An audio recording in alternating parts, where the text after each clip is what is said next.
فرمایا ایک حدیث بڑی پیاری ہے، ایمان کی تکمیل کی علامت کیا ہے؟ فرمایا من احب للہ وابغض للہ ومنع للہ واعطى للہ فقد استکمل الایمان۔ جس شخص نے محبت جس سے بھی کی اللہ کے لیے کی، اپنے مفادات کے لیے نہیں، رشتہ داری کی بنیاد پر نہیں، محبت اوپر ہو جائے، رشتہ دار کا حق ہے دو، بیوی کے حقوق ہیں دو، لیکن محبت یہ اللہ کے لیے ہو کہ فلاں شخص سے مجھے محبت اللہ کے لیے، اور اگر نفرت رکھی تو اللہ کی وجہ سے رکھی، اس لیے رکھی کہ وہ اللہ کے دین سے دور ہے، وہ اللہ کے راستے پر نہیں آ رہا ہے، وہ فسق و فجور کی جو ہے زندگی کو آ رہا۔ اس میں بھی یہ ہے کہ یہ نہیں ہے تعلق قطع کر لو، تعلق قطع کرو گے تو تبلیغ اور اصلاح کا موقع کہاں رہے گا، لیکن دلی محبت نہیں ہوگی اس سے۔ تو اگر محبت ہے تو اللہ کے لیے، اور نفرت ہے تو اللہ کے لیے، اور کسی کو کچھ دیا ہے تو اس لیے کہ اللہ کا حکم ہے کہ دوں، اور کسی سے کچھ روکا ہے تو اس لیے کہ اللہ کا حکم ہے کہ روکوں، اس کو نہیں دینا ہے۔ فقد استکمل الایمان، تو اس شخص نے ایمان کی تکمیل کر لی۔ یہ ہے اصل جو ڈیسائیڈنگ فیکٹر ہے، وہ یہ ہے۔ اور اس ایمان کی پہلی علامت کیا ہے؟ کیسے معلوم ہو میرے اندر ایمان ہے؟ پہلی علامت سب سے کم تر درجے کا ایمان، اس میں فرمایا گیا اذا اساءت کا سیئۃ وحسنت کا حسنۃ فانت مومن۔ اگر کوئی اچھا کام کر کے خوشی ہو اور کوئی برا کام ہو جائے تو ملامت ہو، یہ کیا کر بیٹھا، یہ میں نے کیا کیا ہے، یہ مجھے نہیں کرنا چاہیے تھا۔ یہ اگر احساس ہے نیکی اور بدی کا تو تمہارے اندر ایمان ہے۔ یہ ایمان ہے ادنا درجے کا، اور وہ ایمان من احب للہ وابغض للہ واعطى للہ ومنع للہ فقد استکمل الایمان۔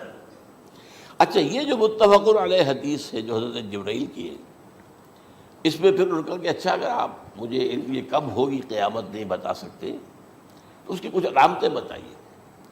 یہ بڑی عظیم تر، کیونکہ یہ تو تمام احادیث کے اندر میں نے عرض کیا نا کہ سب سے زیادہ صحابہ سے منقول ہے، اور آپ نے فرمایا کہ جب لونڈی اپنی مالکہ کو جنے گی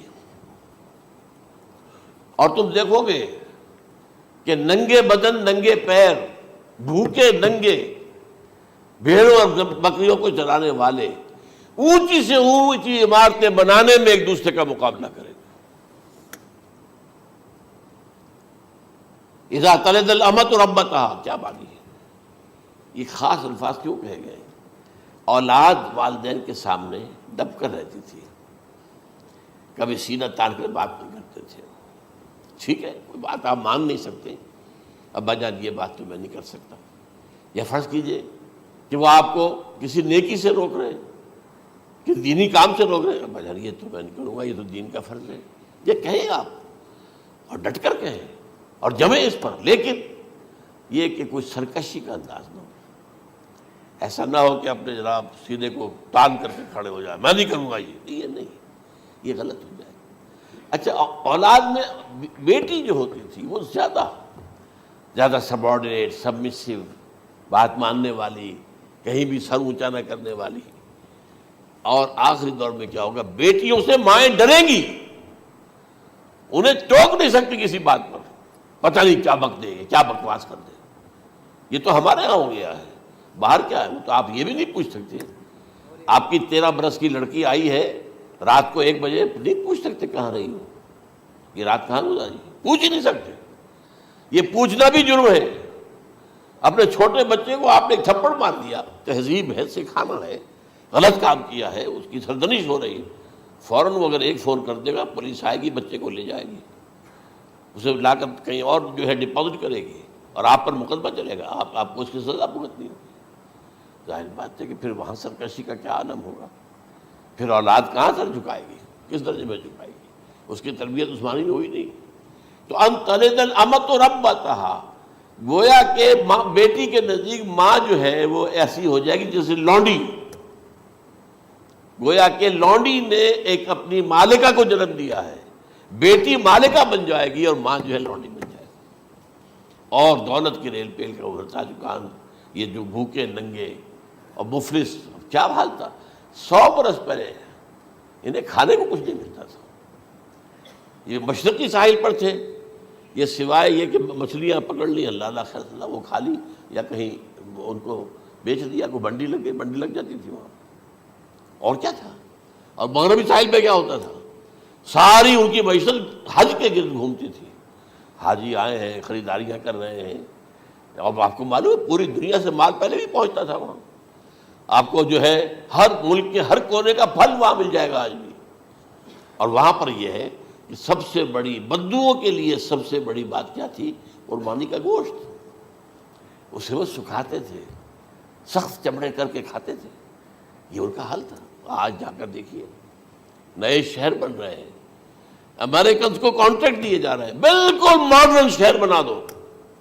ایک ایبسلیوٹلی ماڈرن شہر جو ہے وہ جو مشرقی ساحل کے اوپر جو پہلے سے آرام کو سٹی ہے، امریکن سٹی ہو، اس کے اندر کوئی سعودی بھی داخل نہیں ہو سکتا سوائے جس کے پاس اس سٹی کی طرف سے لائسنس نہ ہو. اور اس کی چار دیواری کے اندر، چار دیواری کیا فصیل کے اندر کہی ہے، جو چاہو کرو، کوئی تم پر پابندی نہیں. ننگے نہاؤ، تالاب ہے نہا رہے، ننگی عورتیں ننگی مردیں نہا رہے، کوئی پوچھنے والا نہیں. اب اسی قسم کا ایک سٹی آباد ہونا جا رہا ہے مغربی ساحل پر، جدہ اور ینبوع کے درمیان. اور اس میں اصل میں جتنی بھی دولت ہے جو پیٹرول کی ہے وہ وہیں پر رکھ لی جاتی ہے امریکہ کے اندر، تاکہ امریکہ جو ہے ایسے ایسے پروجیکٹ بنا کر جب تمہیں دے گا تو اس میں سے پیسے دے گا، وہ نہیں ملتی ان کو واپس. بہرحال یہ تو میں نے ایک جگہ آپ سے ذکر بھی کیا تھا، دی کنفیشنز آف این اکنامک ہٹ مین. وہ کنفیشنز کی بات جو ہے اگر آپ میں سے کسی کو دلچسپی ہو تو اسے پڑھیں کہ کس طریقے سے 1973 کے آئل امبارگو کے بعد جو شاہ فیصل شہید کے زمانے میں ہوا تھا، پھر جس طریقے سے امریکہ نے ان تمام ممالک کو جکڑ لیا ہے، اس کا پورا جو پروسیس کیا تھا وہ سامنے آتا ہے.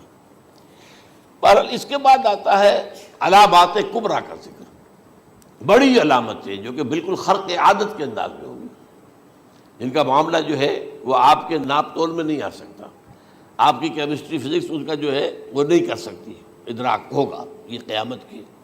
ان میں نمبر 1 کیا ہے، ایک بہت بڑا دھواں آئے گا پوری دنیا کو لپیٹے گا. نمبر 2 دجال کا ظہور ہوگا جو اپنی خدائی کا دعویٰ لے کر آئے گا اور بنوائے گا. اس کے ہاتھ میں ہو جائیں گے، قبضے میں ہو جائیں گے سارے ذرائع پیداوار کے. اس کی طرف بھی پہلا قدم اٹھ چکا ہو، ٹرپس کے نام سے معاہدہ ہو چکا ہے. کوئی ملک اپنا بیج پیدا نہیں کر سکتا.